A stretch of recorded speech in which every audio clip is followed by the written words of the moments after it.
মানে মই আজি আমাৰ ঘৰৰ ফেমিলিলৈ আজি পিকনিকত গৈছিলোঁ ভৈৰৱকুণ্ডলৈ। মই পুৱাত গৈছিলোঁ 9টা বজাত, মই আবেলি আহি যাম 4টা-5টা বজাত আহি যাম। ঘৰ চৰ লগ কৰি গৈছোঁ। পিকনিকৰ পৰা আহোঁতে মই ঘৰত সোমাই দেখোঁ মোৰ ঘৰৰ গেট ছেট গ্ৰিল চিল চব ভাঙা।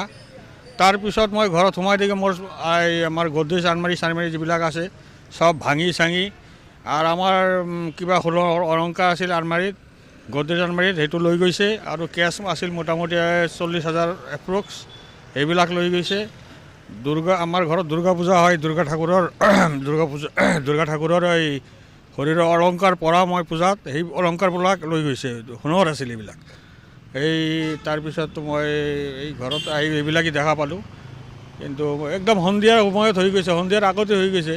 দিনৰ বেলাতে যেনেকুৱা ঘটনা হ'ব মই আচৰিত হৈ গ'লোঁ। টাউনৰ ওপৰত ঘৰ মোৰ, টাউনৰ ওপৰত ঘৰ থাকি যদি এনেকুৱা সুৰক্ষাত নাপাওঁ আমি, তেনে কেনেকুৱা হ'ব। একদম টাউনৰ ওপৰত, একদম টাউনৰ একদম 2 নম্বৰ ৱাৰ্ডত ঘৰ মোৰ, নেশ্যনেল হাইৱেৰ ওচৰত। অলংকাৰ এপ্ৰক্স মোটামুটি 2 লাখ টকা, 2 লাখ টকাৰ অলংকাৰ হ'ব।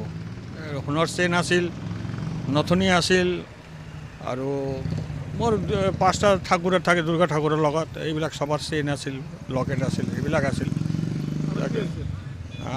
আৰক্ষী আহিল, এতিয়া আৰক্ষী চব চাই কিনি গ'ল। সিহঁতেও কিবা কৰিব পাৰিলে মই ভাল হয়, হ'লে এইবিলাক ৰিকভাৰী কৰি দিব পাৰিলে ভাল হয় ঠাকুৰৰ অলংকাৰবিলাক।